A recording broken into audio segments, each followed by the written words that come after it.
வேத புஸ்தகத்தில் பரிசுத்த லூக்கா எழுதின சுவிசேஷம் 19ஆம் அதிகாரம் முதல் 3 வசனங்களை நான் வாசிக்கிறேன். பைபிளில் இயேசுவை பற்றி சொல்லப்பட்டிருக்கிற ஒரு சம்பவம். இயேசு எரிகோவில் பிரவேசித்து அதன் வழியாக நடந்து போகையில் ஆயக்காரருக்கு தலைவனும் ஐஸ்வர்யவானுமாயிருந்த சகியு எனப்பட்ட ஒரு மனுஷன் இயேசு எப்படிப்பட்டவரோ என்று அவரை பார்க்க வகை தேடினான். அவன் குள்ளனானபடியால் ஜனக்கூட்டத்தில் அவரை காணக்கூடாமல் இயேசு போகும் வழியில் முன்னாக ஓடி அவரை பார்க்கும்படி ஒரு காட்டத்தை மரத்தில் ஏறினான். இயேசு எப்படிப்பட்டவர் என்பதை நான் பார்க்கணும் அப்படின்னு ஒரு மனிதனுக்குள்ள ஆசை. இவன் எரிகோ என்ற பட்டணத்தில் பெரிய செல்வந்தன், பெரிய பணக்காரன், பெரிய ஒரு கவர்மெண்ட் ஜாப் அவனுக்கு, chief tax collector, income tax ஆஃபீஸர்னு சொல்லலை. இப்போ அது மாதிரி பெரிய ஒரு கவர்மெண்டில் ஆஃபீஸர். அப்போ நல்ல பதவி, நிறைய பணம் எல்லாமே இருந்தார். நிம்மதி இல்லை, சமாதானம் இல்லை. இயேசு பற்றி கேள்விப்பட்டேன். இப்படி ஒருத்தர் இருக்கிறாரு, அவர் கடவுள் மனிதனான மத்தியில் உலாவி கொண்டிருக்கிறார் அப்படின்னு சொல்லப்பட்டதுனால இவர் எப்படிப்பட்டவனை பார்க்கணும் ஆசைப்பட்டான். இயேசு அவனுக்கு தன்னை வெளிப்படுத்தி காண்பித்தார். அவனை காண்கிற தேவன் என்றும் அவனை ரட்சிக்கிற ஆண்டவர் என்று தன்னை வெளிப்படுத்தி அவனுடைய குடும்பத்தில் இருக்கிற பாவ சாபத்தை மாற்றி ரட்சிப்பின் சந்தோஷத்தை கொடுத்தார். அதான் எழுதப்பட்டிருக்கிறது. இந்த இயேசு எப்படிப்பட்டவர் என்று நாம் தொடர்ச்சியாக தியானித்து கொண்டே வருகிறோம். அவர் எப்படிப்பட்டவர் என்பதை அறிந்து கொண்டாலே உங்கள் வாழ்க்கையில் அற்புதத்தை நீங்கள் பெற்றுக்கொள்ள முடியும். அவரை குறித்து நிறைய நம்ம தியானிச்சோம். அவர் காண்கிற ஒரு தேவன், அவர் நம்ம அன்போடு அழைக்கிற ஒரு ஆண்டவர், நம்மை ரட்சிக்கிற ஒரு ஆண்டவர் என்று, அவர் வல்லமை உள்ள தேவன் என்றெல்லாம் தியானித்தோம். வேறு புஸ்தகத்தில் ஏசாயா தீர்க்கதரிசன புஸ்தகம் 9ஆம் அதிகாரம் 6வது வசனத்தில் இயேசுக்கு சொல்லப்பட்ட பல பெயர்கள் எழுதப்பட்டிருக்கிறது. இயேசு கிறிஸ்துவின் பெயர் அதிசயமானவர், ஆலோசனை கர்த்தா, வல்லமையுள்ள தேவன், நித்திய பிதா, சமாதான பிரபு. இயேசுக்கு பல பெயர்கள் கொடுக்கப்பட்டது. அவருடைய பெயர்கள் அவருடைய சுபாவம், அவருடைய குணம், அவருடைய வல்லமை, அவருடைய பராக்கிரமத்தை வெளிப்படுத்துகிறது. அப்போது இயேசு கிறிஸ்துவுடைய ஒரு பெயரை இன்றைக்கு நம்ம கொஞ்ச நேரம் தியானித்து செபிக்க போகிறோம். சமாதான பிரபு, பிரின்ஸ் ஆஃப் பீஸ். இயேசு கொடுக்கப்பட்ட ஒரு பெயர் பாருங்க, சமாதான பிரபு என்பது. வேதத்தில் நம்மை சிருஷ்டித்த தேவன், அண்ட சராசரங்களை ஆண்டு நடத்துகிற தேவனுக்கு பல பெயர்கள் இருக்கிறது. அவர் சர்வ வல்லமை உள்ளவர், உன்னதமான தேவன், சேனைகளின் கர்த்தர், இப்படி பல பெயர்கள் இருக்கிறது. அதிலே ஒரு பெயர் சமாதானத்தின் தேவன், காட் ஆஃப் பீஸ், சமாதானத்தின் தேவன். வேதத்தில் பல வசனங்களிலே அந்த பெயர்கள் குறிப்பிடப்படுகிறது. பிலிப்பியர் 4ஆம் அதிகாரம் 9ஆம் வசனம், ரோமர் 15ஆம் அதிகாரம் 33வது வசனம், 1 தெசலோனிக்கேயர் 5:23, இந்த வசனங்கள் எல்லாம் சமாதானத்தின் தேவன் என்று குறிப்பிடப்படுகிறது. அப்போ கடவுள் என்கிறவர் சமாதானத்தை தருகிற சமாதானத்தின் தேவன். அவரை பார்க்க முடியாது, அவருக்கு ரூபமில்லை, ஒளியாய் இருக்கிறார், வெளிச்சமாய் இருக்கிறார், ஒருவரும் காணக்கூடாதவர். அப்படிப்பட்ட தேவன் மனிதர்களுக்கு தன்னை வெளிப்படுத்தவும், கடவுள் எப்படிப்பட்டவர் என்பதை மனிதர்களுக்கு காண்பிக்கவும், அவர் அதே பிரகாசத்தோடு வெளிச்சத்தோடு வந்தால் மனிதனால் தாங்க முடியாது. அதனால தன்னுடைய மகிமையை துறந்து அவர் மனுஷ ரூபம் எடுத்து இந்த உலகத்தில் மனிதனாய் வந்தார். அதனால தான் இயேசுவை நெருங்க முடிந்தது மனிதர்களால். அதனால அவர் மனிதனாக இந்த உலகத்தில் வந்தபோது அவருக்கு கொடுக்கப்பட்ட பெயர் தான் சமாதான பிரபு. சமாதானத்தின் தேவன் சமாதான பிரபுவாக இந்த உலகத்தில் வந்தார். பிரின்ஸ் ஆஃப் பீஸ், அவர் தான் சமாதான பிரபு. அவர் இந்த உலகத்தில் உலாவின நாட்களில் சமாதானம் இல்லாதபடி வேதனைப்பட்ட அநேகருக்கு சமாதானம் அருளி அவர்களை ஆசீர்வதித்தார். இன்னைக்கு உங்களுடைய உள்ளத்தை சோதித்து பாருங்க. உள்ளத்தில் சமாதானம் இருக்கிறா? நிம்மதின்னு சொல்லலாம். ஆத்ம அமைதி, நிம்மதி உங்களுடைய உள்ளத்தில் இருக்கிறா? யோசித்து பாருங்க. எல்லாரும் இருக்கும்போது சந்தோஷமா இருக்கிற மாதிரி தெரியுது. நீங்க தனிமையா படுக்கைக்கு போகும்போது உங்களுக்குள்ள ஒரு ஆத்ம அமைதி, நிம்மதி இருக்குதா? சோதித்து பாருங்க. இயேசு கிறிஸ்து சொன்னார், யோவான் 14ஆம் அதிகாரம் 24ஆம் வசனத்தில், இந்த உலகத்திலேயே இப்படி சொன்ன ஒரே ஒருவர் இயேசு மாத்திரம்தான். அவர் என்ன சொல்றார்? சமாதானத்தை உங்களுக்கு வைத்து போகிறேன், என்னுடைய சமாதானத்தை உங்களுக்கு தருகிறேன். I will give my peace unto you. உலகம் கொடுக்கிற பிரகாரம் நான் கொடுப்பது இல்லை, உங்கள் இருதயம் கலங்காமலும் பயப்படாமலும் இருப்பதாக அப்படின்னு இயேசு சொல்லுகிறார். உலகம் ஒரு சமாதானம் கொடுக்கும். எப்போ பரீட்சை எழுதுகிற பிள்ளைகள் ரிசல்ட் வெற்றி பெற்று தான் ஒரு சந்தோஷம் வரும். அது ஒரு நாள், 2 நாள், அல்லது 1 வாரம், 2 வாரம், அவ்வளோதான். அதுக்கு பிறகு மேல் படிப்பு எங்கே படிக்கிறது, என்ன படிக்கிறது, எங்கே இடம் கிடைக்கும், அடுத்த பிரச்சனை வந்துடும், சமாதானம் பாதிக்கப்பட்டு விடும். ஒரு லாபம் கிடைக்கும் போது ஒரு சமாதானம் வர்ற மாதிரி தெரியும். அதெல்லாம் நிரந்தரமானது அல்ல. கண்கள் விரும்பினதை செய்யும் போது, மனுஷ விரும்பினதை செய்யும் போது, நீங்கள் ஆசைப்பட்டதை நிறைவேறும் போது ஒரு சந்தோஷ சமாதானம் தெரியுதில்ல, அது உலக சமாதானம், நிரந்தரமானதல்ல, தற்காலிகமானது. அதனால தான் இயேசு சொல்லுகிறார், உலகம் கொடுக்கிற பிரகாரம் நான் கொடுப்பது இல்லை. அவர் இயேசு கிறிஸ்து கொடுக்கிற சமாதானம் பிரச்சனை, போராட்டம், நெருக்கம், வியாதி எதற்கு மத்தியிலும் உள்ளத்தில் ஒரு ஆத்ம அமைதி இருக்கும். நம்மை சுற்றி என்ன நடந்தாலும், நம்முடைய வாழ்க்கையில் எத்தனை போராட்டங்கள் வந்தாலும் உள்ளத்தில் இந்த நிம்மதி, சமாதானம், ஆத்ம அமைதி, அதான் தெய்வீக சமாதானம், டிவைன் பீஸ். இது இயேசு வாக்கு பண்ணினாரு, இயேசுதான் அதை தர முடியும். இந்த சமாதானத்தை உங்களுக்கு வாக்கு பண்ணுகிறார். அப்போ உங்களுடைய உள்ளத்தில் சமாதானம் இருக்குதா யோசித்து பாருங்க, உங்களுடைய இதயத்தை சோதித்து பாருங்க. நம்ம சமாதானமாக மகிழ்ச்சியாக இருக்கணும்னு தான் ஆண்டவர் விரும்புகிறார். பின் எப்படி இந்த சமாதானம் பாதிக்கப்படுகிறது? நம்முடைய சமாதானத்தை பாதிக்கிற சில விஷயம் இருக்கிறது. முதலாவது, பரிசுத்த மார்க் எழுதின சுவிசேஷம் 5ஆம் அதிகாரம் 34ஆம் வசனத்தை நீங்கள் வாசிக்கும் போது, இயேசுவை தேடி ஒரு பெண் வருகிறாள். 12 வருஷம் பெரும்பாடு என்கிற நோயினால் பாதிக்கப்பட்ட ஒரு மகள். 12 வருஷம் உதரப்போக்கு நோயினால் பாதிக்கப்பட்டு அவள் நிறைய டாக்டரிடத்தில் போனாள், வைத்தியரிடத்தில் போய் இருக்கிற சொத்தெல்லாம் விற்று பணம் செலவு பண்ணி டாக்டர்கிட்ட போயும் சுகம் உண்டாகவில்லை. அப்போ சொத்தை இழந்துட்டா, டாக்டர்ஸ் கைவிட்டுட்டாங்க, சரீரத்தில் வியாதி மாறவில்லை, வேதனை வேதனை வேதனை. மனிதர்கள், அந்த ஊரில் இருக்க எல்லாருக்கும் தெரியும் இவளுக்கு இந்த வியாதின்னு சொல்லி. என்ன பாவம் செஞ்சாலோ, என்ன சாபமோ, எல்லாரும் அவளை எப்படி பேசியிருப்பாங்க. நேரில் பார்க்கும்போது எப்படி இருக்க, நல்லாயிட்டா அவனுக்கு, அப்படி பேசுவாங்க. ஐயோ அப்படியா, அங்கே ஒரு டாக்டருக்கு அங்கே போய் பாரு, சரியாக போயிடும். இங்கே போன உடனே அவள் என்ன பாவம் செஞ்சாலோ அவளுக்கு இந்த வியாதி. இதான் உலகம். நேரில் ரொம்ப விசாரிக்கிற மாதிரி விசாரிப்பாங்க, பின்னால் வேறு மாதிரி பேசுவாங்க. பொல்லாத உலகம், பொல்லாத மனிதர்கள். அந்த வார்த்தைகளை கேட்டு கேட்டு நீங்கள் சோர்ந்து போய் இருக்கலாம். இந்த குடும்பத்தில் ஏன்ப்பா இந்த வியாதி, என்ன பாவம் செஞ்சாங்களே, என்ன சாபமோ, மற்றவங்க பேசலாம். இந்த மகளுடைய தான் 12 வருஷம் வேதனை, சரீரத்தில் வேதனை, மனதில் வேதனை, எல்லாத்தையும் இழந்த நிலைமை. இயேசுவை குறித்து கேள்விப்பட்டாள், இயேசுவனிடத்தில் வருகிறாள். அந்த வியாதியை வெளியே சொன்னாலும் எல்லாரும் தீட்டுன்னு இவளை அற்பமாக நினைப்பாங்க, அவளை புறம்பாக்கிடுவாங்க. அதனால எப்படி சொல்றது, இயேசுவை சுற்றில எப்பவும் ஆட்கள் இருப்பாங்களே, ரகசியமாக போய் அவளை தொட்டான சுகமாயிருவேன். இயேசுவின் வல்லமை மீது அவளுக்கு எவ்வளோ பெரிய விசுவாசம் பார்த்தீங்களா? இயேசுவை தொட்டான சுகமாயிருவேன்னு சொல்லி இயேசுவை கூட்டத்துக்குள்ளே வந்து இயேசுவை தொட்டாள். அவருடைய வஸ்திரத்தை தொட்ட உடனே இயேசுக்குள் உருந்த வல்லமை அவளுக்குள் பாய்ந்து போனது. உடனே சுகமானாள். அவள் சுகமானதை தன் சரீரத்தில் உணர்ந்தாள் என்று வேதம் சொல்லுகிறது. அப்போதான் இயேசு சொல்லார், யாரோ என்னை தொட்டாங்க, அற்புதம் நடந்திருக்கு, யார் என்னை தொட்டது? இவர் ரகசியமாக வந்து சுகம் பெற்றுட்டு போயிடலான்னு நினைத்தாள். இயேசுவுக்கு தெரிஞ்சிட்டு பயந்து நடுங்கி இயேசுக்கு முன்னால் வந்து நடந்ததெல்லாம் சொன்னாள்.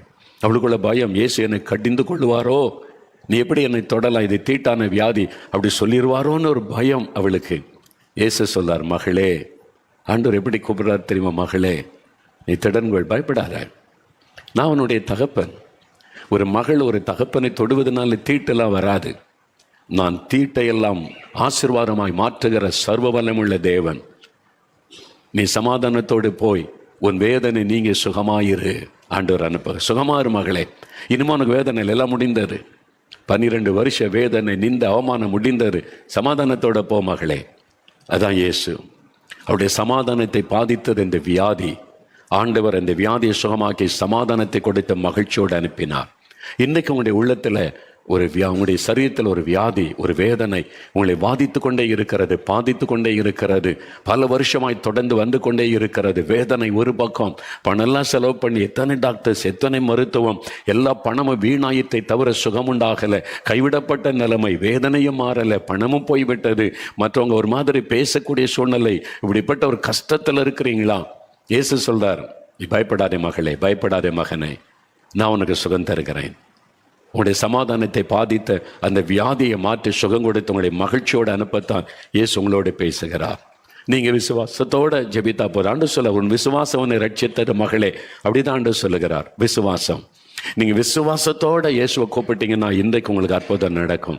விசுவாசம், அதுதான் ஆண்டவர் எதிர்பார்க்கிறார். எந்த வியாதியாக இருந்தாலும் விசுவாசத்தோடு கூப்பிட்டா கட்டாயம் இயேசு அற்புதம் செய்தருவார். அவ்வளவு அற்புதமான ஒரு ஆண்டவர். அவர் உங்களை நேசித்து ஆண்டவர் உங்களுக்கு அற்புதம் செய்ய ஆயத்தமாய் வந்திருக்கிறார். பயப்படாருங்க, விசுவாசத்தோடு கூப்பிடுங்க. இயேசுவே என்னை தொடும், இயேசுவே என் குழந்தையை தொடும், இயேசுவே என் மகனை தொடும், சுகமாக்கும்னு கேளுங்க. ஆண்டவர் அற்புதம் செய்திருவார். ஒரு சமயம் ஒரு குடும்பத்தார் அப்படிதான் ஒரு அனுபவத்தை சொன்னாங்க. அந்த வீட்டில் அந்த தகப்பனார் குடிச்சிட்டு துன்மார்க்கமாய் நடந்தார். அந்த வீட்டில் ஒரு சின்ன ஸ்கூலில் படிக்கிற மகள், அந்த தாய் நம்முடைய ஜெபிக்கலாம் நிகழ்ச்சியை பார்த்து, இப்படி ஒரு ஆண்டவர் இருக்கிறாரே, இந்த இயேசுவை நம்ம தேடுவோமேன்னு சொல்லி அவங்க இயேசுவை ஏற்றுக்கொண்டு ஜெபிக்க ஆரம்பித்தாங்க. அந்த கணவருக்கு பிடிக்கலை. நமக்கு எவ்வளோ கடவுளாக இருக்காங்க, நம்பிக்கையாக இருக்குது, என்ன ஏசுன்னு புதுசாக அவர் கடவுள்னு திட்டுவார். அதனால் அவர் இல்லாத நேரத்தில் இந்த தாயும் இந்த குட்டி மகளும் ஜெபம் பண்ணுவாங்க. அப்படி தான் போய் கொண்டு இருந்தது. எங்கள் அப்பாவும் உண்மை அறிந்து கொள்ளணும் அப்படின்னு ஜெபம் பண்ணுவாங்க. ஒரு நாள் பாருங்கள், அவர் குடித்து அவருடைய சரீரம் பாதிக்கப்பட்டு அவர் வியாதி படுக்கையில் ஆயிட்டார். டாக்டர்கிட்ட கொண்டு போனாங்க. அவருடைய ஈரல் முற்றிலும் அழுகிவிட்டார், பாதிச்சிட்ட குடியினால். இன்னும் அவ்வளோதான் அப்படின்னு சொல்லி வீட்டில் வச்சு பார்த்துக்கொள்ளுங்கன்னு அனுப்பிட்டாங்க. வீட்டில் கொண்டு வந்து மரண படுக்கையில் இருக்கிறார். ஒரு நாள் அவர் அப்படியே மூச்சு விட முடியாமல் தவித்த மரணம் நெருங்கி கொண்டு இருக்கிறார். என் மனைவி அந்த சின்ன மகள் பார்க்குறாங்க. அப்போ என்ன செய்கிற, அந்த மகள் பார்க்குற அப்பாவுக்கு உயிர் போய் கொண்டு இருக்கிறாரு. மூச்சு விட முடியல, மறிக்கிற ஒரு சூழ்நிலை, கைவிடப்பட்ட நிலைமை. அந்த நேரத்தில் அந்த சின்ன மகள் முழங்கால் போட்டு, ஏசப்பா வாங்க, ஏசப்பா வாங்க, எங்கள் அப்பாவை தொடுங்க. அவ்வளோதான் அவன் ஜெபித்த ஜெபம். அதுக்கு மேலே ஜெபிக்க தெரியாது. அவங்க இப்போ தான் இயேசுவை ஏற்றுக்கொண்டு இருக்கிறாங்க. அழகா வார்த்தைலாம் போட்டு ஜெபிக்க தெரியாது. அந்த சின்ன மகள் ஜெபம் பண்ணாலாம், ஏசப்பா நீங்கள் வாங்க, எங்கள் அப்பாவை தொடுங்க, ஏசப்பா வாங்க, எங்கள் அப்பாவை தொட்டு குணமாக்குங்க. அவ்வளோதான். திடீரென்று அவர் உயிர் பற்றி எழும்பினார். மரண கட்டு மாறி சுகமாகி, என்னென்ன இயேசு என்னை தொட்டார் பாருங்க, இயேசு என்னை தொட்டார், மரணக்கட்டு மாறி சுகம் உண்டாகிவிட்டது. அந்த குடும்பத்துக்கு எப்படி இருக்க சந்தோஷம் இல்லை? அந்த சின்ன மகளை பார்த்து எவ்வளோ சந்தோஷம், அவளுக்கு எவ்வளோ ஒரு விசுவாசம். அந்த சின்ன மகள் கூப்பிட்டா, ஏசப்பா எங்கள் வீட்டுக்குள்ளே வாங்க, எங்கள் அப்பாவை தொடுங்க, சுகமாக்குங்க. ஏசு அந்த ஜெபத்தை கேட்டார், அற்புதமாய் சுகமாக்கி விட்டார். அந்த சின்ன பிள்ளைக்கு அவ்வளோ சந்தோஷம். என் ஜெபத்தை கேட்டு ஏசப்பா எங்கள் வீட்டுக்குள்ளே எங்கள் அப்பாவை தொட்டுட்டாங்களே. விசுவாசம், அந்த சின்ன மகளுடைய விசுவாசம். நீங்கள் விசுவாசத்தோட கூப்பிட்டா இன்றைக்கு உங்கள் வீட்டில் அற்புதம் நடக்கும். வியாதியை குணமாக்கி உங்களுடைய துக்கத்தை சந்தோஷமாய் மாற்றுவார். சமாதானம் உங்களுடைய உள்ளத்தில் வரும். இன்னொரு சம்பவத்தை யோவான் 20ஆம் அதிகாரத்தில் வாசிக்கும் போது, யோவான் 20ஆம் அதிகாரம் 19ஆம் வசனத்தில், இயேசு சிலுவையில் அறைந்து அதன் பிறகு அவர் அடக்கம் பண்ணியாச்சு. இயேசு சொன்னார், நான் மரிப்பேன், என்னை அடக்கம் பண்ணுவாங்க, 3வது நாள் உயிரோடு நான் எழும்புவேன். அவர் மரித்த உயிரோடு எழும்பணும். அப்போ தான் அவர் மூலமாக ரட்சிப்பு, விடுதலை, ஆசீர்வாதம் உண்டாகும். இயேசு அதை சொன்னார். சீஷர்கள் அதை சரியாக கவனிக்கலை. அதனால் இயேசு மரித்து அடக்கம் பண்ணப்பட்டோன்னு சோகமாயிட்டாங்க. பயம். 3 வருஷம் இயேசுவோடு இருந்தோம், இனிமேல் என்ன பண்ண போகிறோம்? இயேசுவை கொலை பண்ண மத தலைவர்கள் நம்மளையும் கொன்னுருவாங்களே, மனுஷ பயம். இனிமேல் எப்படி சாப்பிட போகிறோம்? எல்லாத்தையும் விட்டு இயேசுவை பின்பற்றி வந்தோமே, எதிர்காலத்தை குறித்த பயம், மரண பயம்.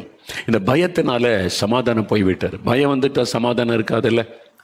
ஏதோ ஒரு காரியத்துக்கு பயந்து கொண்டு இருக்கிறீங்க, அதனால சமாதானம் இல்லை, தூங்க முடியல. அந்த பயம் வந்துக்கிட்டே இருக்குது, மைண்டில் ஓடிக்கிட்டே இருக்குது. இதுக்கு என்ன பண்ண, அதுக்கு என்ன பண்ண, எதிர்காலம் என்ன செய்கிறது, இந்த தேவைக்கு என்ன பண்ணுவது, பிள்ளைகளுடைய திருமணத்துக்கு என்ன செய்வது, ஐயோ இந்த மக்கள் இப்படிலாம் ஏதாவது பண்ணிட்டா என்ன செய்வது. மனிதர்களை குறித்த பயம், சூழ்நிலைகளை குறித்த பயம், எதிர்காலத்தை குறித்த பயம், இனி வாழ முடியுமா என்கிற பயம். சிலருக்கு காரணமில்லாத பயம், ராத்திரியில் தூங்க முடியல, பயப்படுத்துகிற சொப்பனை வருது, பயப்படுத்துகிற காட்சி வருது, மனதில் பயப்படுத்துகிற காரியம் ஓடுது, ராத்திரி எல்லாம் தூங்க முடியல, வேதனையோடு இருக்கிறீங்கல்ல. இங்க பாருங்க, 20ஆம் அதிகாரம் 19ஆம் வசனத்துல இயேசு கிறிஸ்து மரணத்தை ஜெயித்த உயிரோடு எழுந்தார். இவங்களுக்கு தெரியல, சீஷர்களுக்கு பயந்துகிட்டு ஒரு வீட்டுக்குள்ள கதவெல்லாம் மூடிட்டு பயந்து உள்ள உட்கார்ந்து இருக்கிறாங்க. இயேசு நடுவே நின்றார். வசனம் சொல்லுகிறது, அன்றைய தினம் இயேசு நடுவே நின்று உங்களுக்கு சமாதானம் என்றார். என் பிள்ளைகளே, உங்களுக்கு சமாதானம். பயந்துகிட்டு இருக்கீங்களா? எதிர்காலத்துக்கு குறித்து பயப்படுறீங்களா? மனுஷரை குறித்து பயப்படுறீங்களா? நாளை தினத்துக்கு குறித்து பயப்படுறீங்களா? நான் உயிரோடு இருக்கிறேன். நான் என்ன செத்து போன கடவுளா? உயிரோடு எழுந்து உயிரோடு இருக்கிற தேவன், மரித்த உயிரோடு இருக்கிறவர். அதனால நீங்க சமாதானம். உடனே அவங்களுக்குள்ள சந்தோஷம் வந்து விட்டது. அந்த பயம் ஓடி மறைந்த உள்ளத்துல சந்தோஷம், மகிழ்ச்சி அடைந்தார்கள், சந்தோஷப்பட்டார்கள் என்று வசனம் சொல்லுகிறாரு. எனக்கு ஏதோ ஒரு பயம் உங்களை வாட்டி வதைக்கிறது, பயம், கலக்கம். அதனால தூங்க முடியல, சாப்பிட முடியல, நிம்மதியா இருக்க முடியல, கலங்குறீங்கல்ல. இயேசு சொல்லுகிறார், நான் உயிரோடு இருக்கிற ஆண்டவர், மரித்த உயிரோடு இருக்கிற தேவன். நான் சொல்லுகிறேன், உங்களுக்கு சமாதானம் என் பிள்ளைகளே. பயம் விலகும், உங்களை பயப்படுத்துகிற சூழ்நிலைகள் மாறும். அதுக்கு ஆண்டவர் உங்களுக்கு அற்புதம் செய்வார். அதுக்கு தான் ஆண்டவர் வந்திருக்கிறார். சில சமயம் இந்த பயத்துக்கு பின்னால் இருப்பது பொல்லாத ஒரு பயப்படுத்துகிற ஆவி, பிசாசு தான் பயப்படுத்தி மனிதர்களை அடிமைப்படுத்துவது. பயத்தின் ஆவி சொப்பனத்தை கொண்டு வந்து பயமுறுத்துவது, சூழ்நிலைகளை காண்பித்து பயமுறுத்துவது. ஒருத்தர் சொல்றாங்க, என்ன காரணம்னே தெரியல, நான் பயமா இருக்குது. ஒரு மகள் ஜெபிக்க வரும்போது சொல்லுகிறாள், அங்கே என்ன காரணம்னே எனக்கு சொல்ல தெரியல, நான் பயமா இருக்குது. பயம் அது ஒரு அசுத்த ஆவி, பயப்படுத்துகிற ஆவி. அந்த மாதிரி உங்களை ஒரு அசுத்த ஆவி பயப்படுத்தி கொண்டிருக்கலாம். யாரோ பேசுகிற சத்தம் கேட்குது, உள்ளத்தில் பயம் வருது. உள்ளத்துக்குள்ளேருந்து யாரோ பேசுகிறாங்க, பயம் வருகிறது. பிசாசானவன் பல விதங்களில் பயத்தை உண்டாக்கி மனிதர்களை வேதனைப்படுத்துகிறவன். அதனால தான் இயேசு சொல்கிறார், பயப்படாதுங்க, பயப்படாதுங்க, உங்கள் இருதயம் கலங்காமல் பயப்படாமல் இருப்பதாக. வேற புஸ்தகத்தில் ஆண்டவர் பேசும் பொழுதெல்லாம் முதலாவது பயப்படாதிருங்கள். அடிக்கடி இந்த வார்த்தை சொல்லுகிறார். ஏன்? இந்த பயத்தை கொண்டு வந்து மனிதர்களை அடிமைப்படுத்தி வேதனைப்படுத்தி அவருடைய வாழ்க்கையை நரகத்துக்குள்ளே கொண்டு போதான் சாத்தானுடைய திட்டம். அவனுடைய திட்டத்தை உடைத்தெறிய மறித்து உயிர்த்தெழுந்த இயேசு சொல்லுகிறார், பயப்படாதுங்க, பயப்படாதுங்க. எப்போ இந்த பயம் போயும்? இயேசு உள்ளத்தில் வந்துட்டா பயம் போயிடும். உங்களுடைய பயத்தை மாற்றுவதற்கு ஒரே வழி, இயேசுக்கு உங்களுடைய வாழ்க்கையில இடம் கொடுத்துட்டா, உள்ளத்துல வந்துட்டு அவர் வந்துட்டா பயம் போய்விடும். அவர் தான் பயத்தை மாற்றுகிற தேவன். இன்றைக்கு உங்களுடைய உள்ளத்துல இடம் கொடுத்து பாருங்க, பயம் விலகிறோம். பயம் உள்ளத்தை விட்டு உங்களுடைய ஓடி போய்விடும். ஏதோ ஒரு காரியம் உங்களை பயமுறுத்துகிறார், கலங்குறீங்க, அடுத்து என்ன ஆகுமோன்னு சொல்லி பயந்து நிற்கிறீங்க. ஆண்டவர் இந்த பயத்திலிருந்து உங்களுக்கு விடுதலை கொடுக்க விரும்புகிறார் இன்றைக்கு. அதுக்கு தான் ஆண்டவர் சொல்லார், சமாதானத்தை உங்களுக்கு தருகிறேன். பயம் போயிட்டா உள்ளத்தில் சமாதானம், சந்தோஷம் வந்துடும், மகிழ்ச்சி வந்துவிடும். அதுக்கு தான் ஆண்டவர் இன்றைக்கு உங்களோடு பேசுகிறார். இன்னொரு சம்பவத்தை கூட வேதத்தில் பார்க்க முடியும். இந்த பயத்துக்கு ஒரு காரணம் நான் சொன்ன ஒன்று வியாதி, இன்னொன்று பயம் நம்முடைய சமாதானத்தை கெடுத்து விடும். இன்னொரு காரியம், பரிசுத்த லூக்கா எழுதின சுவிசேஷம் 7ஆம் அதிகாரத்தில் ஒரு பெண் இயேசுவை தேடி வருகிறாள். இயேசுவின் பாதத்தில் வந்து கண்ணீர் விட்டு அழுதாள் என்று வேதம் சொல்லுகிறது. லூக்கா 7ஆம் அதிகாரம் 36ஆம் வசனத்திலிருந்து நீங்கள் வாசிக்கும் போது, அவள் இயேசுவின் பாதத்தில் வந்து விழுந்து அழுகிறாள். அவருடைய கண்ணீர் இயேசுவின் பாதத்தில் விழுகிறது. இவருக்கு இயேசுவை தேடி வந்தாள். வியாதியஸ்தர்கள் வந்தாங்க, பிசாசு பிடித்தவங்க வந்தாங்க.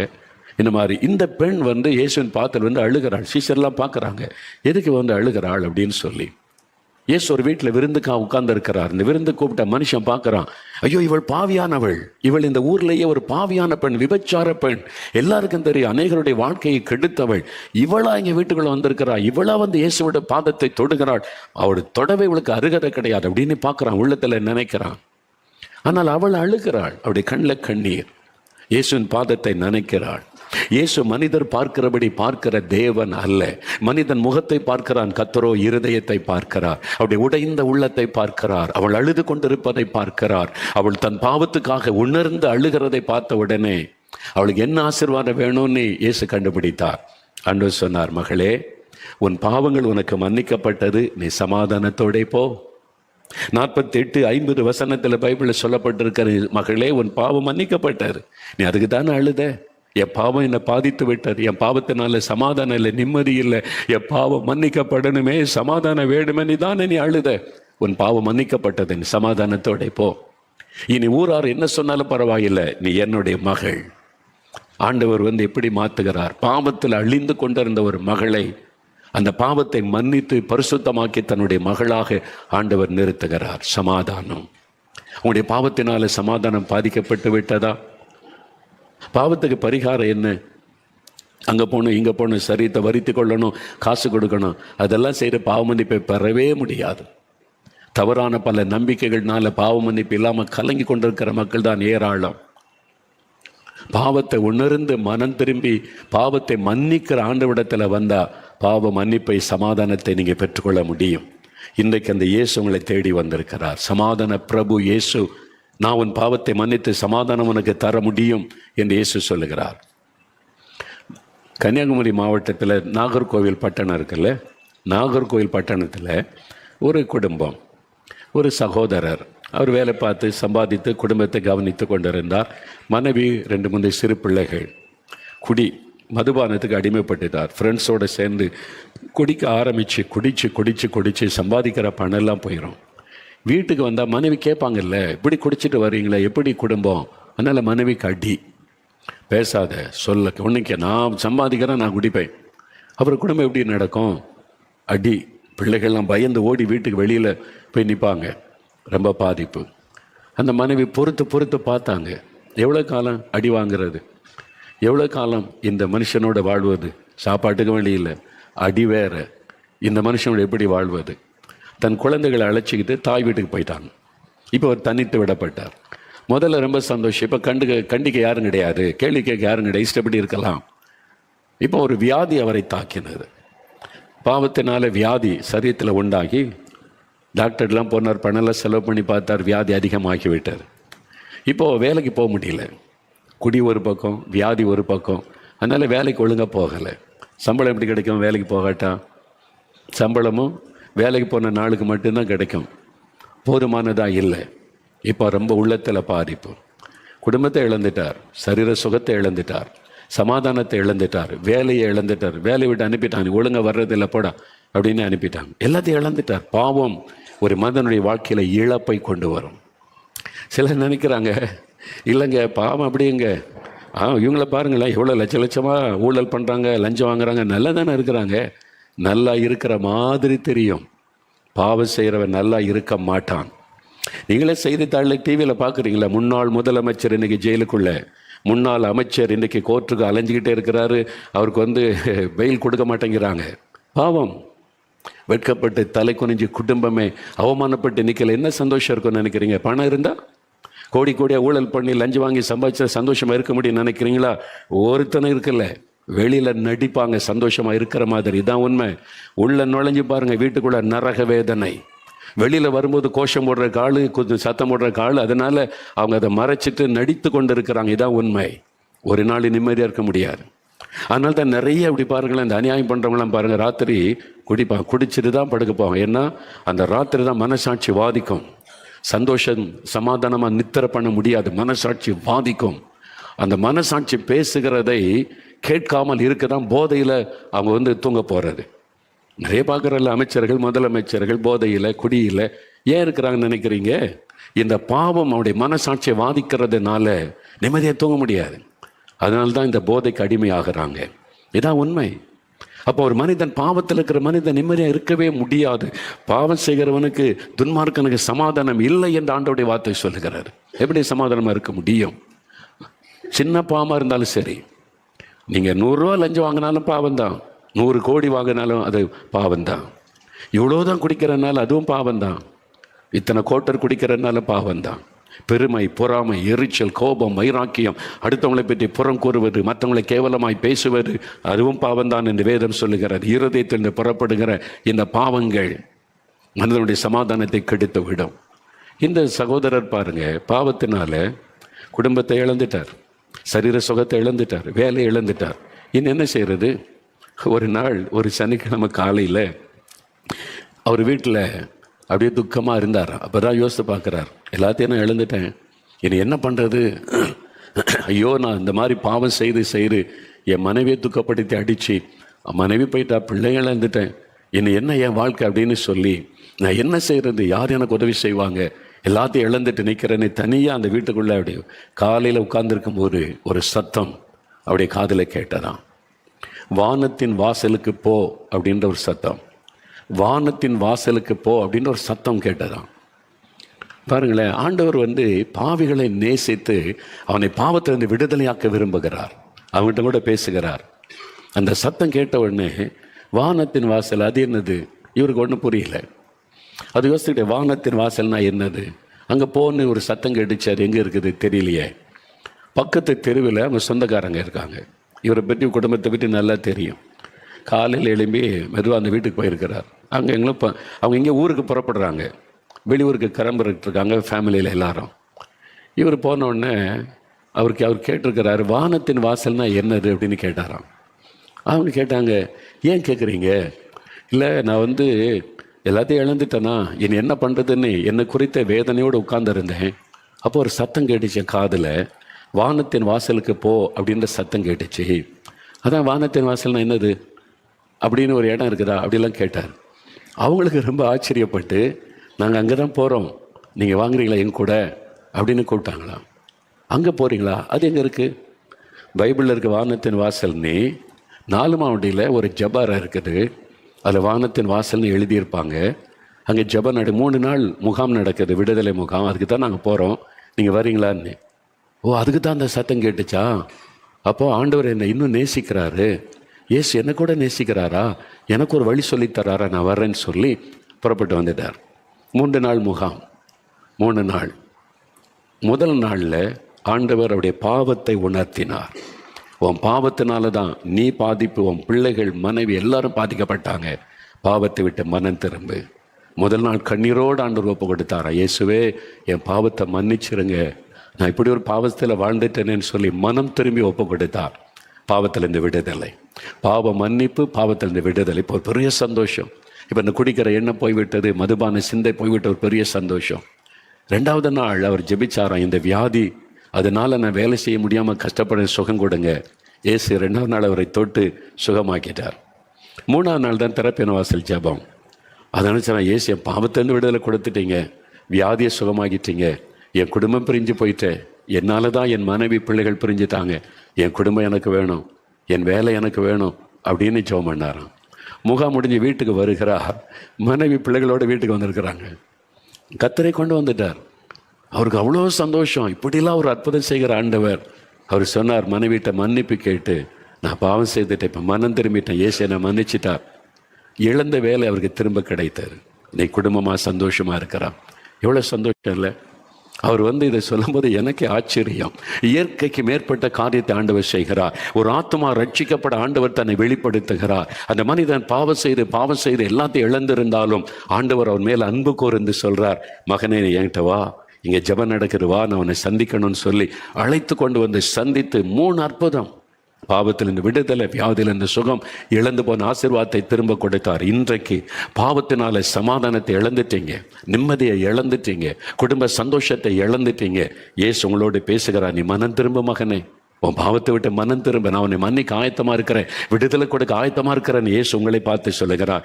யாரையும் பாவி என்றவர் புறம்பே தள்ள மாட்டார். இயேசு பாவிகளின் சிநேகிதன். இயேசுவால் எப்படிங்க பாவத்தை மன்னிக்க முடிஞ்சு ஒரு மனிதனுடைய வாழ்க்கையை மாற்ற முடிகிறது? ஏன் தெரியுமா?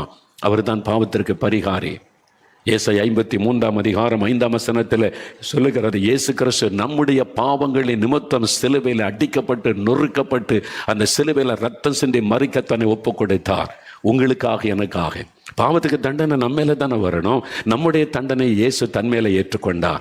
நமக்கு வர வேண்டிய தண்டனையை தன்மேலே ஏற்றுக்கொண்டு சிலுவையில் அடிக்கப்பட்டு நொறுக்கப்பட்டு அவமானப்படுத்தப்பட்டு ரத்தம் வடிய தொங்கினார். அதனால தான் இயேசு கிறிஸ்துவின் ரத்தம் சகல பாவங்களை நீக்கி நம்மை சுத்திகரிக்கும்.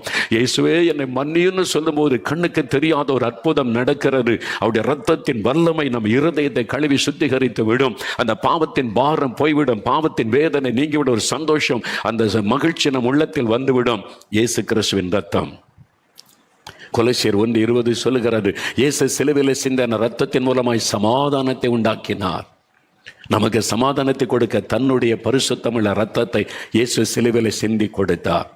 பலியாக தன்னை அர்ப்பணித்தார். அவர்தான் பரிகாரம். அதனால நம்ம அதை விசுவாசித்து, இயேசுவே என்னை மன்னியும், விடுதலை தாரும், சுகம் தாரும், ஆசீர்வதியும் என்று கேட்கும் பொழுது இந்த சமாதானத்தை பாதிக்கிற சகல காரியத்தை மாற்றி நமக்குள்ள ஒரு தெய்வீக சமாதானம், ஒரு நிம்மதி, மகிழ்ச்சி எப்பவும் இருக்கிற மாதிரி ஆண்டவர் தருவார். இன்னைக்கு உங்களுக்கு தேவையில்லை சமாதானம்? உங்களுக்கு வேணுமா சமாதானம்? இயேசு கொடுக்க ஆயத்தம். பணம் செலவு பண்ண வேண்டாம், உங்களை வருத்தப்படுத்த வேண்டாம், எங்கேயும் போக வேண்டாம், 4 மாடிக்கு நீங்கள் நடந்தெல்லாம் வர வேண்டாம், இங்கே இடத்தெல்லாம் சுத்த வேண்டாம். இருக்கிற இடத்துல அவங்க வீட்டில் இருந்து கொண்ட, இயேசுவே என் பாவத்தை மன்னிச்சிருங்க, எனக்காக நீங்கள் சிலுவையில் இவ்வளோ பாடுபட்டதை நான் விசுவாசிக்கிறேன், என் உள்ளத்தில் வாங்க, என் பாவத்தை மன்னிச்சு சமாதானம் கொடுங்க, என் வியாதியை குணமாக்குங்க, என் குடும்பத்தில் கடன் பிரச்சனை மாற்றுங்க, என் குடும்பத்தில் ஒரு குழந்தை செல்வத்தை தாங்க, எங்களுக்கு இந்த ஆசீர்வாதத்தை தாங்கன்னு நீங்கள் கேட்டால் அதை கொடுக்க இயேசு ஆயத்தமாக இருக்கிறார். இப்போ அதுக்கு தான் சிலுவையில் தன்னை பலியாய் கொடுத்தார். அவரை நோக்கி இப்போ நம்ம ஜெபிக்க போகிறோம். ஆண்டவருடைய சமூகத்தில் முழங்கால் படியிட்டு, முடிந்தவர்கள் எல்லாரும் முழங்கால் படியிடுங்க. ஆண்டவருடைய பாதத்தில் அப்படியே முழங்கால் படியிட்டு ஜெபிக்கணும். இயேசுவின் சமூகத்தில் முடிந்தவர்கள் அப்படியே முழங்கால் படியிட்டு ஆண்டவருடைய சமூகத்தில் முழங்காலில் நின்று ஜெபிக்க போகிறோம். ஒருவேளை எனக்கு முழங்காலில் என்ற பழக்கம் இல்லையா, நான் உட்கார்ந்தே ஜெபிக்கட்டுமா அப்படின்னா பரவாயில்லை. இயேசு உங்களை புரிந்து கொள்ளுகிற ஆண்டவர். என்னால் முழங்கால் போட்டெல்லாம் ஜெபிக்க பழக்கம் இல்லைன்னா உட்கார்ந்து உட்கார்ந்து, ஆனால் கண்களை மூடி இயேசுவை மனதில் நினைத்து ஜெபிக்கணும். அதான் முக்கியம். ஒரு மனமாக இயேசுவை நினைத்து கருத்தாக ஜெபம் பண்ணணும், விசுவாசத்தோட ஜெபிக்கணும். இப்போ அந்த இயேசு உங்கள் வீட்டில் உங்கள் பக்கத்தில் நின்று கொண்டு இருக்கிறார். உனக்கு சமாதானத்தை கொடுக்க, உங்களுக்கு சமாதானம் கொடுக்க சமாதான பிரபு இயேசு உங்கள் வீட்டுக்குள்ளே சமாதானம் கொடுக்க வந்திருக்கிறார். அவரை நீங்கள் ஏற்றுக்கொண்ட அவங்க வாழ்க்கையில் சமாதானம், குடும்பத்தில் சமாதானம், உங்களுடைய வாழ்நாள் முழுவதும் அந்த சமாதானம் நிலைத்திருக்கும். அவர் சமாதான பிரபு, உங்களுக்காக மரித்து உயிரோடு எழுந்தவர். இயேசுவே, எனக்கு இந்த சமாதானம் வேணும், என் உள்ளத்தில் இந்த நிம்மதி வேணும். சமாதானமே இல்லை, நிம்மதியே இல்லை, என்னால் இந்த பாவத்தை விட முடியல, இந்த குடி பழக்கத்தை விட முடியல, போதை வஸ்துகளை விட முடியல, என் சுபாவத்தை என்னால் மாற்றிக்கொள்ள முடியலை. பாவம்னு தெரிந்தாலும் அதைத்தான் நான் செய்து கொண்டே இருக்கிறேன், என்னால் முடியலையே. இயேசுவே, என் பாவத்தை மன்னிங்க, பாவத்தில் இந்த விடுதலை தாங்க, எனக்கு சமாதானம் தாங்க. கண்ணீரோட கேளுங்க, உடைந்த உள்ளத்தோட கேளுங்க. இயேசு பாவிகளின் சிநேகிதன், உங்களை நேசிக்கிறார். என் மகனே, என் மகளே, உனக்காகத்தான் நான் சிலுவை சுமந்தேன், உன்னுடைய பாவங்களைத்தான் நான் சிலுவையிலே சுமந்தேன். உனக்கு சமாதானம் கொடுக்க, உன் பாவத்தை மன்னிக்க நான் சிலுவையில் ரத்தம் சிந்தினேன். உனக்கு நான் சமாதானத்தை தருவேன் என்று உங்க பக்கத்தில் வந்து நிற்கிறார். இயேசு, பாவத்தை மன்னிக்கணும், சமாதானம் எனக்கு வேணும், என்னை பாவம் கழுவணும், பாவத்திலிருந்து எனக்கு விடுதலை வேணும்னு சொல்றவங்க உடைய வலது கரத்தை இருதயத்தில் வைங்க. வலது கரத்தை இருதயத்தில் வைத்து, இயேசுவே, என் உள்ளத்தில் வாங்க, என் பாவத்தெல்லாம் மன்னிங்க, எனக்கு பாவ மன்னிப்பு வேணும், எனக்கு சமாதானம் வேணும், எனக்கு இந்த பாவத்தில் இந்த விடுதலை வேணும். இயேசுவே, இயேசுவே, அந்த பேரை சொல்லி கூப்பிடுங்க. உங்க கணவர், உங்களுடைய பிள்ளைகள் பாவத்தில் அடிமைப்பட்டு இருந்தா நீங்க அவங்க மேல கை வைத்து ஜெபம் பண்ணுங்க. இயேசுவே, என் கணவருக்கு விடுதலை கொடுங்க, என் கணவருக்கு விடுதலை கொடுங்க, என் மகனுக்கு விடுதலை கொடுங்க, என் மகளுக்கு விடுதலை கொடுங்க, இந்த பாவத்தில் என்ன விடுதலை கொடுங்க. இயேசுவே, புது இருதயத்தை கொடுங்க. ஜெபம் பண்ணுங்க, ஜெபம் பண்ணுங்க, கண்ணீரோடு ஜெபம் பண்ணுங்க. ஆண்டவர் பார்க்கிறார். அநேகர் கண்ணீர் விட்டு அழுகிறீங்க, அநேகருடைய கண்களிலே கண்ணீர். இயேசு அதை பார்க்கிறார், இயேசுடைய கண்ணீரை பார்க்கிறார். அந்த பெண் வந்து இயேசுவின் பாதத்தில் விழுந்து அழுத பொழுது, மகளே, உன் பாவம் மன்னிக்கப்பட்டது, நீ சமாதானத்தோட போன்னு சொல்லி ஆசீர்வதித்தாரே, அதே இயேசு உங்க பக்கத்தில் வந்து நிற்கிறார். மகளே, உன் பாவத்தை நான் மன்னிக்கிறேன், மகனே, உன் பாவத்தை நான் மன்னிக்கிறேன். இயேசுவே, இயேசுவே, மன்னியும் என்று ஜெபிக்கிறவர்களுக்கு ஆண்டவர் மன்னிப்பை தருகிறார். இயேசு கிறிஸ்துவின் ரத்தம் சகல பாவங்களை நீக்க நம்மை சுத்திகரிக்கும். அவருடைய ரத்தம் உங்களை கழுவுகிறது, இருதயத்தை கழுவுகிறது, பாவத்திலிருந்து விடுதலை தருகிறது, பாவ கட்டுகள் அறுக்கப்படுகிறது. கேளுங்க, கேளுங்க. இயேசுவே, என் உள்ளத்திலே வாரும். இயேசுவே, உம்முடைய ரத்தத்தினால் என்னை கழுவும். இயேசுவே, எனக்கு விடுதலை தாரும், எனக்கு சமாதானம் தாங்க, நிம்மதி தாங்க. ஆண்டவரே, எனக்கு நிம்மதியே இல்லை, சமாதானமே இல்லை. எல்லாரும் என்னை புறக்கணிக்கிறாங்க, பாவின்னு சொல்றாங்க, குடும்பமே என்னை அற்பமா பேசுறாங்க. இயேசுவே, இயேசுவே, கூப்பிடுங்க. ஆண்டவர் சொல்லுகிறார், நான் என்னுடைய மகனாக ஏற்றுக்கொள்கிறேன், மகளாக ஏற்றுக்கொள்கிறேன் என்று ஆண்டவர் உங்க பக்கத்தில் நிற்கிறார். பாவத்தை மறைக்கிறவன் வாழ்வடைய மாட்டான், அறிக்கை செய்து விட்டு விடுகிறவன் இரக்கம் பெறுவான் இயேசு சொல்லி இருக்கிறார். அறிக்கை இடுங்க, அறிக்கை இடுங்க.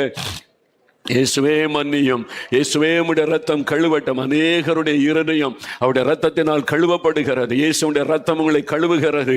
அநேகர் மேல் ஆண்டவருடைய வல்லமை இறங்குகிறது. பாவ கட்டுகள் அறுக்கப்படுகிறது, கட்டுகள் அறுக்கப்படுகிறது. மதுபான வெறியை கொண்டு வருகிற ஆவிகள் விலகுகிறது இயேசுவின் நாமத்தில். போதை வஸ்துகளுக்கு அடிமைப்படுத்துகிற ஆவிகள் விலகுகிறது இயேசுவின் நாமத்தினாலே. கண்களின் இச்சை, மாமிச இச்சைக்கு அடிமைப்படுத்துகிற ஆவிகள் விலகுகிறது இயேசுவின் நாமத்தினாலே. பாவத்தை தூண்டுகிற அசுத்த ஆவிகள் விலகுகிறது. உங்களுக்கு விடுதலை இன்றைக்கு ஆண்டவருடைய ரத்தத்தின் வல்லமை உங்க மேல இறங்குகிறது. இயேசுடைய வல்லமை தொடுகிறது, விடுதலை உண்டாகிறது, பாவ கட்டு அறுக்கப்படுகிறது, பாவ மன்னிப்பு உள்ளத்திலே உண்டாகிறது, சந்தோஷம், சமாதானம் உண்டாகிறது. இப்ப சொல்லுங்க, இயேசுவே, உமக்கு ஸ்தோத்திரம். இயேசுவே, என்னை மன்னிக்கிறதற்காய் ஸ்தோத்திரம், என் இருதயத்தை கழுவுகிறதற்காய் ஸ்தோத்திரம். இயேசுவே, என் உள்ளத்தில் நீர் வருகிறதற்காய் ஸ்தோத்திரம். அப்படி துதிங்க, துதிங்க. இயேசுவின் பெயரை சொல்லி இயேசுவே ஸ்தோத்திரம்னு சொல்லுங்க. இப்போ ஆண்டவருடைய பலத்த வல்லமை இறங்கி அநேகருடைய கட்டுகள் அறுக்கப்படுகிறது. இன்றைக்கு மதுபான வெறியை தோண்டுகிற ஆவிகள் பலரை விட்டு வெளியேறுகிறது. இயேசுவின் நாமத்தில் உங்களுக்கு விடுதலை உண்டாகி கொண்டிருக்கிறது. விடுதலை உண்டாகி கொண்டிருக்கிற விபச்சாரத்தின் ஆவிகள் சிலரை விட்டு வெளியேறுகிறது. விபச்சாரத்தின் ஆவிகள், இச்சையை தோண்டுகிற ஆவிகள் வெளியேறுகிறது இயேசுவின் நாமத்தில். பாவ அடிமைத்தனத்தை கொண்டு வருகிற அசுத்த ஆவிகள் விலகுகிறது. பெருமையின் ஆவிகள், எரிச்சலின் ஆவிகள் உங்களை விட்டு விலகுகிறது. உங்களுடைய இருதயத்தில் ஒரு விடுதலை வருகிறது, சமாதானம் வருகிறது இயேசுவின் நாமத்தில், இயேசுவின் ரத்தத்தின் வல்லமையினால். வாய் திறந்த ஆண்டவரை துதிங்க. இயேசுவே உமக்கு ஸ்தோத்திரம், இயேசுவே உமக்கு நன்றி. என்னை கழுவினதற்காய் ஸ்தோத்திரம், சுத்திகரித்ததற்காய் ஸ்தோத்திரம் ஆண்டவரே, இயேசுவே ஸ்தோத்திரம் என்று சொல்லுங்க.